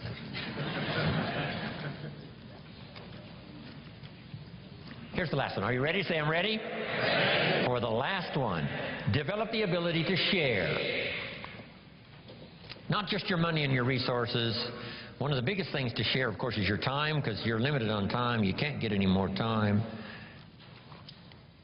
Big decision for me to make, to come spend this weekend with you instead of with my children and my grandchildren. Right? I'm already wealthy. I don't need the money. So why would I come? Because my children and my grandchildren know this is part of our collective experience. They enjoy the testimonials that come later as much as I do, the letters I get and the phone calls, and the response that people say, hey, your grandfather came and made an extraordinary contribution. See, my children and my grandchildren thrive on that story. So they were willing for me, instead of being in Carmel, sitting on the sand at the ocean where my grandchildren live, I'm here in Anaheim, California, spending this time with you. But I gladly do it. Here's why. It's an investment time for me to share, so that later comes the harvest. One, the harvest is by working hard to make it clear for you, I'm getting as much as you are. But then later, hearing the testimonials.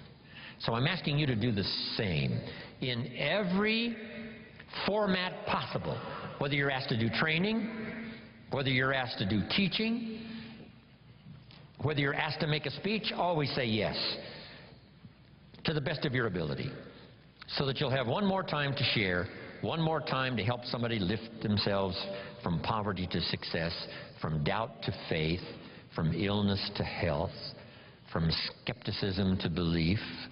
One more chance, person to person, or class to class, or a little Sunday morning class, or a little home meeting, or a personal conversation at Denny's coffee shop. Tell somebody something good, something valuable. The payoff for you is in the attempt and the learning experience. And then the payoff later is to get someone's testimonial that's got your name included. So I want to thank you for spending all this time this morning. Let us now look at your watch, and let's be back at 10:31. Okay, just do the necessary quickly and come right back, because we've got to get to it.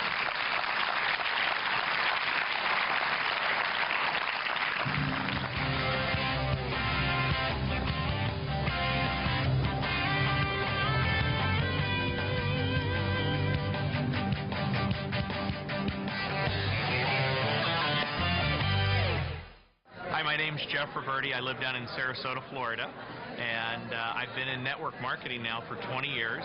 I got introduced to Jim Rohn back then. He's one of my original mentors, and some of the things he shared with me just changed my life forever. I've been a big student. I've kept myself in that learning environment, learning and growing with the books and the tapes, and like this weekend being here at this live seminar, and being able to spend 2 or 3 days with Jim and some of the other speakers is wonderful. And it's changed my life. I was a broke waiter, and in the last 20 years I've been able to earn in excess of $50 million in the network marketing industry. So thank you, Jim, and thank you so many others. My name is Orrin Hudson, founder and president of BeSomeone.org. Oh, it's like getting a blank check on the future. I've learned so much, and some of the principles that I've learned for the last 30 years that I've known Jim Rohn has really transformed my life. I can remember when I was in the housing project, I couldn't afford his book, so I went to the library and they ordered it from another library that they didn't have. And just 30 years ago, I'm living my dream because of some of the concepts that I learned from Jim Rohn. For my life to get better, I had to get better, that no one was coming to the rescue.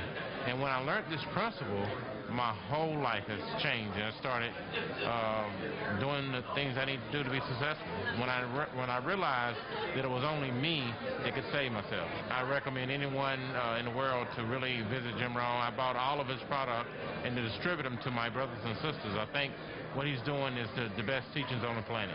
My name is Cindy Goodwin, and I live in New Hampshire, and I educate others for a living. And I'm constantly learning from Jim, and his personal philosophy about taking care of yourself for others so others can take care of themselves for you is something that we talk about in my house and with my students, and it's great. I'm still learning every day. It's why I'm here. Okay. My name is Frederick Talon. I'm coming from Belgium. The reason why I come here to watch Jim Rohn, because he's a great inspirer.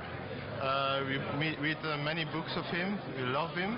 And I would like to have his knowledge to help other people reaching the maximum in their life, and also want to follow them in his steps into the future. Hello, I'm Suzanne from Belgium. The reason that I come here is because we had a couple of trainings before of him. He already inspired me a lot. Our personal life has changed a lot. Also the financial dreams are coming true now in our life. We have more financial freedom.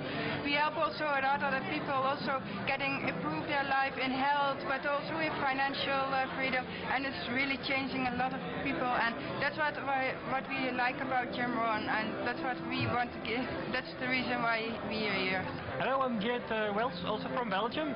Almost 1 year ago I started with the 1-year plan from Jim Rohn, and the first 3 months already was incredible what happened. Just unbelievable in 90 days. So when we get the possibility just to attend the event, for me the decision was quick made. I want to go to see everything live and see what happens afterwards. It's just incredible. I was working 1 year hard work and nothing changed, and then with 90 days, already just the first 90 days, I doubled my income in 90 days. I get a huge organization, a lot of people who like to work with me. I like to work with the other people. It's just incredible, only the start already. My name is Michael Bennett. I'm from Phoenix, Arizona, and I'm in direct sales, and I love Jim Rohn. When I first heard his tape about planting seeds, I listened to it like 15 times. And to see him in person is awesome because he's one of those people that speaks right to the soul of people, whether you're new in this business, you've been in this business a while. He's just an awesome guy. He's like a mentor that you can put in a CD or a tape. If you want to understand the cream of the crop and understand where it all comes down, come see Jim Rohn. Listen to Jim Rohn because he's the guy that taught most of the other people that inspire and motivate us. Hi, my name is Charles Kelly. I'm from London. I've come here to see Jim Rohn. The reason I wanted to come here and actually see him is to see if he was better live than he is on tape. And I think so far he has been better live than on tape. This morning, I think I've got out of the situation this morning is he keeps saying, why not? Why not go for it? Why not do something extraordinary with my life? And that's what I'm going to do. Thank you very much. My name is James Blakemore, and I'm from Midland, Texas. About 8 years ago, I had the incredible opportunity to hear a gentleman speak. His name was James Rohn, and the 2-day seminar that I attended changed my life completely. I went from a person who was not even entitled to success to understanding why you become what you earn what you become, and you become successful by what you become. I continue to listen. I consume everything that Jim Rohn puts out. I attend every opportunity. At every opportunity I attend, every seminar, meeting, anytime I can get in front of the man, I do. My name is Jeff Weisberg from Moorpark, California. I've been involved in my own business now for over 20 years. Had an opportunity many years ago to first hear from Jim Rohn, and I think it's very important that all the different growth that a person gets, they need to have continuous education. And Jim's amazing. At his age now, he's still running around the world helping and changing people's lives. And I think that for people that haven't had an opportunity to experience him, they need to. And for people that haven't had an opportunity to learn and develop and grow from his teachings and people that he's taught and mentored, it's definitely something you want to be part of. Hello, everyone. This is Jerry Clark of ClubRhino.net. We're sitting here at the Jim Rohn Leadership event in Anaheim, California. We have had a great time learning from some of the giants of the industry, such as Jim Rohn, Brian Tracy, and the individual I have with me today, which is Dennis Waitley. And many of you know of Dennis Waitley because you've listened to several of his programs, just like I did a number of years ago. As a matter of fact, in 1986 is when I picked up some of his first training materials that I actually started learning from. The Psychology of Winning, all-time best-selling classic. You have Seeds of Greatness, Being the Best, Empires of the Mind. I mean, I can go on and on with the programs that Dennis have come out with. And Dennis, he also, for 12 years, has been the Olympic coach, like the mental toughness, the mental training coach for the Olympic athletes. And so we are fortunate to have him here today. He's taking some time out to share some insights and so forth. So, Dennis, we want to welcome you here with us. Thanks, Jerry. It's great to be with you. Now, the first question, you're talking about mental toughness. This is really important because a lot of people listening and watching right now, they want to know, how do they develop a mental toughness in life, in business life, as far as people who are entrepreneurial minded, they're out there doing things that are a little different than a regular population as far as, you know, they want to make things happen on their own. How do they develop that mental toughness that it's really going to take in order to make it? I think one of the first things is to always be prepared for a surprise, and the surprise is likely to be a negative surprise every day. Something's going to happen in your day, whether you're going to be late behind a train, your car's going to have a flat tire, something's going to happen to you, and the ability to be able to take molehills and continue to make them molehills instead of mountains, to look at problems as being normal. Problems are a normal part of change, so because we're changing so rapidly, there are going to be a lot of problems you face. And to look at failure as an event. That's the important thing. Failure is not a person. I'm not a failure. I've had a failure. I've had a temporary inconvenience. I've had a stumbling block. And the idea is to turn a stumbling block into a stepping stone and step on it rather than stumble over it. So I always say, look at failure as the fertilizer of success. Wow. Fertilizer stinks. It smells, you know, I mean, you put it on your grass and say, wow, that guy's just fertilized his lawn. Sure, you fertilize your life with your mistakes. You don't wallow in them, you don't lay in them, you don't roll in them. You pick yourself up off your mistake and you learn from it and try not to repeat that same thing again. But you look at it as a temporary inconvenience. It's a detour. It's a detour in life is a failure. So are these the same principles that the athletes, the Olympic athletes, use when they, or maybe they're in practice or so forth, and they do a routine and it doesn't work out the way they really felt it should have worked out, or they're actually in the Olympic Games and they don't win that gold medal? Typically they don't just give up and say, oh, forget it. You know, typically they come back 4 years later and they go at it again, and they're doing years and years of practice just to get back to that point. So are you saying it's the same type of mindset that it takes to be a champion in athletics that it takes to be a champion in business? Absolutely. There's two times when you use it: before you perform and right after. So it's called simulation and then replay. Wow. And the replay after a failure is as important as the replay after a success. So the idea is, when you miss, you say, that's not like me, I'm better than that. That's not like me, come on, get with it. So you teach an athlete to slap his thigh and say, come on, that's not like you, let's get with it. Let's get going now. Come on, let's get back on it. Let's get back on the ball. And so I'm learning myself in my life. I say, come on, Dennis, that's not like you. You're a lot better than this. You're better than this, so let's get back to where we belong here. Let's remember what we've learned. Let's slow down, take a deep breath, focus, relax, concentrate, and follow through. Next time, we'll get it right. The important thing is to look at a failure as an event, a single performance that you must take and make lead back to the original goal. The problem is most people say, oh man, I blew it, oh gee, and they rest on that and they reinforce that mistake instead of taking it and correcting it to the target. So it's really important to do target correction.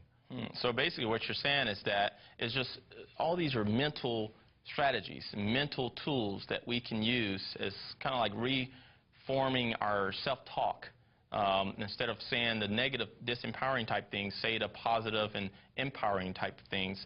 And so in order for a person to get to a point where they're used to doing that, because initially it seems like they have to consciously think about, making sure that they say an empowering word or empowering phrase. So to get to that point, does it require, your regular reading books, going to seminars like the Jim Rohn leadership event we're at right now, listening to tapes and so forth? Does it require those type of things to even get to that point? Or can anyone who hasn't even done a lot of personal development just say, hey, I'm going to choose to have really good self-talk? Well, it's pretty hard to go cold turkey on anything, mainly because you don't really stop a habit, you replace a habit. And if it's habitual, a habitual way of talking or feeling or explaining, I call it the positive explanatory style versus the negative explanatory style. So I like to explain the explanatory styles. Yeah. Well, I like to interview people, and I ask them how it's going. And I ask them, what kind of day is it for you? And if the weather enters into the picture, then I know that it's not mental, because the weather is an external factor. So if the externals in life are the things that determine whether you have a good day or not, you're being, if you will, you're a thermometer. A thermometer is a passive device that lays there and tells you how the world is doing on the outside. A thermostat is what you set on the temperature that you want, then it controls the air conditioning and the heating. If you look at your body and brain as the hardware in your computer, and you look at the software as the things you put in your mind, you have a software program that drives the hardware. So the software is what you need to program with the instructions to have the computer follow directions. And so you tell the computer what you want it to do, and the software program determines the outcome of what the computer does. Most people don't know how to program their software to get the outcomes they want. And the sad thing is that most people's software has already been programmed by someone else. No question. And so now they're operating on that, right? Every day. Yeah, it's been programmed by the evening news. It's being programmed by sitcoms, reality TV shows, commercials. They tell us what to eat. They tell us what to buy. They tell us how to dress. They tell us what to think. They tell us who to vote for. And we just listen, and we say, wait a minute, I'm too smart for that. I'm not going to pay any attention to that. Too late. Wow. Observation, imitation, repetition. Right. Habit, practice, secondhand smoke, secondhand violence, secondhand. It goes in and sticks. And even if we don't want to do it, we do it anyway. That's called the perception to buy. The advertising manipulates perception, so you buy what they want you. And the same thing is true with self-talk and controlled thinking. Makes you control your habits so that you do maybe what's good for you. And the question is, who's putting what into your mind? Is it junk food in your mind, or are you putting in some stuff that really makes your mind work well? Wow. And so basically what you're talking about is that even if someone says, I'm not really watching TV to watch the TV, I have it on. So, they might be sleeping and they have the TV on.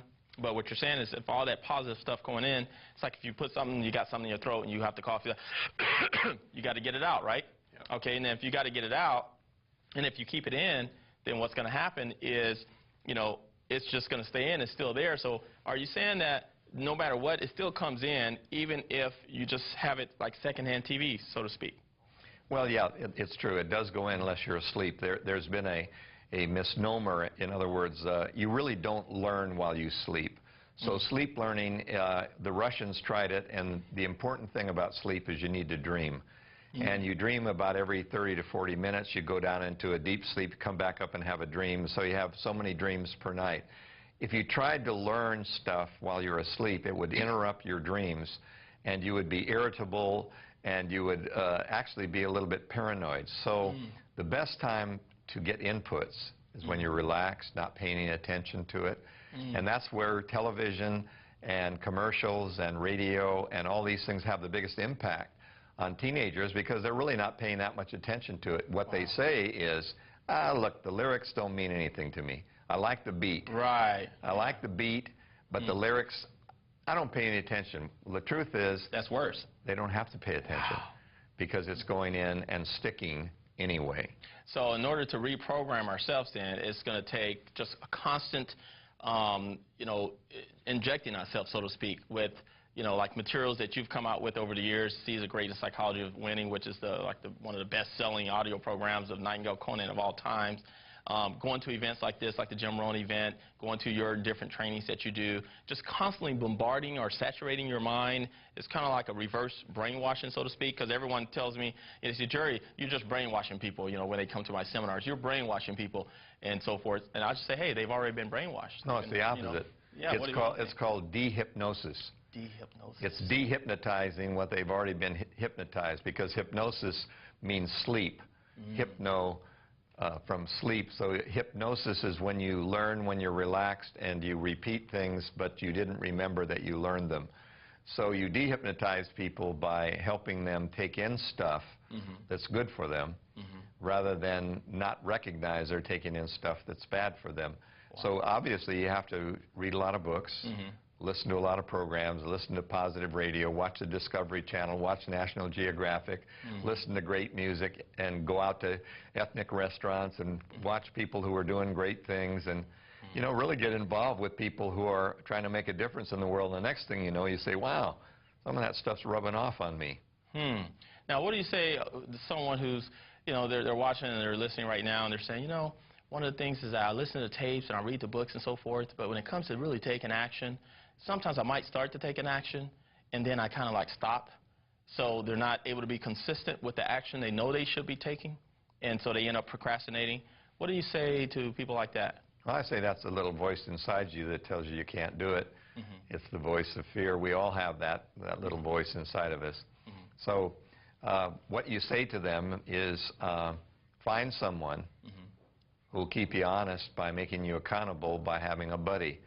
And the buddy says, wait a minute, you and I said we said we were going to meet at 6 o'clock in the morning, and I showed and you didn't. Come on. You said you were going to be there. And when you announce to somebody else that you're going to do something, you kind of make a commitment back and forth to a friend. So it's really important maybe not to try to do it alone, because by ourselves, I'm a great procrastinator. I was going to go to the program, but I put it off. I went to the memory program, but I forgot where I put the tape. Now, what about happiness? That's one key thing that people ask me all the time. They say, how do I become happy? It's like a lot of people are chasing things in order to be happy. They think they have to get something in order to be happy. What's your take on happiness, and what is happiness, and where can people get it or find it for people that are chasing for it? That's just it. You can't drive it, you can't wear it, you can't live in it, you can't drink it, smoke it, snort it, you can't travel to it. Happiness is the experience of the journey. It's like brushing your teeth or driving your car. It's a second nature kind of thing, and it doesn't come as a result of anything. Because if you're waiting for results to make you happy, there are going to be good results and bad results. So you'll be happy sometimes and sad other times. The experience of happiness becomes a way of looking at everything. And so I am happy because that's the way I am, because that's the way I've been thinking. But it isn't a result of anything that's happened to me. I just decided to be a happy guy. And so when I look at something, I say, can do, no problem. That's not going to make me unhappy. And they say, come on, you just came back from Africa. There are 400,000 child refugees from AIDS over there. Don't tell me that doesn't make you sad. I said, it makes me compassionate. It makes me want to do something. It makes me grateful that I live where I live. It makes me not want to waste. It makes me want to help them. But it can't make me unhappy, because if it makes me unhappy, I wouldn't have the energy or the excitement to help them. I wouldn't have the passion, because passion, in my case, comes from being excited and being happy. And that's powerful, is that it's a choice. And that's a really Happiness is a choice. It really is a choice. And people say, come on, how can I be happy? And you say, well, try it. Because for people thinking that it's going to take something else, when they get that something else, then they start to realize, well, maybe this is not it. Maybe it's going to take something else. So they're always looking for something else to make them happy. And that's probably one of the reasons that actually causes some of the addictions and some of the things that we have, is because once they realize it's not that, they start feeling depressed. And, oh, my goodness, what is it? And then they start all this addictive behavior. Well, there's an answer to a riddle, too. And the riddle is, do we sing because we're happy, or do we become happy because we sing? But yes, the answer is true. So let's say you're not happy. I believe that if you sing a happy song, the lyrics and the tune will create more happiness in you. So as simple as it sounds, if you're singing a happy song, the mind doesn't know the difference that you're unhappy or happy. So when I sing, you know, it's like whistling when you're afraid. Right, exactly, yeah, that's right. You say, why are you whistling? Well, I'm afraid, and I'm trying to whistle myself out of being afraid. Well, it really happens that way. And so I try to sing a happy song in life, even if I'm not really happy at the moment, and it gets me back into where I think I belong. Wow. So as we're wrapping up here, why do you feel it's important for people to come to events like the Jim Rohn Leadership event that we're at right now, and all the different trainings that you do and Brian Tracy does and all the other trainers out there that have great and valuable information to share? Why do you think that's important for people who are listening or watching right now to constantly engage themselves in that type of activity? Because 90% of what you'll ever see and hear is negative on a daily and nightly basis, and you have to do something to overcome that. And I think Zig says it best, you know. He and I started speaking together about 1974. Wow. And he said that just because you take a bath, that doesn't mean you don't need to take one tomorrow. Wow. So one bath does not make you clean, and therefore one seminar does not change your life. Billy Graham and I are really good friends, and he said, I don't change lives, Dennis. I give them information, and I give them maybe a little bit of input to cause them to think a little more. But he said they'd have to come to hundreds and hundreds of meetings before they would decide to really make a change. So I think these meetings are catalysts. They're constant reminders that we can do this stuff if we just keep that more in mind than the evening news. That is excellent. Now, I know that people that are listening and watching right now, they can go to jimrohn.com and find some of the materials that you have, but you also have a website that have a lot more materials that they're not going to be able to find there. Is it DennisWaitley.com? Sure, they can go to DennisWaitley.com or just Waitley.com, just WAITLEY.com. Okay, and if they go to Dennis, they spell it with one N. Yes. Yeah, if they go to Dennis Waitley, yeah, I'm a one-N Dennis. My mom lost an N. Well, Dennis, we appreciate your time, your energy, and I thank you personally for over all the years of coming out with the empowering information that actually empowered my life and actually allowed me to create millionaire status and be able to produce great results in my life and go out there and share with other people. So on behalf of myself and all the other people at this Jim Rohn Leadership event and all the other people that are watching, that are listening, that don't happen to be at this event right now, we want to thank you from the bottom of our heart and say keep up the great work out there and keep empowering people like you do. Thank you very much, and you've got the baton for the next generation. Thank you. I'd gladly hand it to you. I appreciate that. Thanks. Thank you.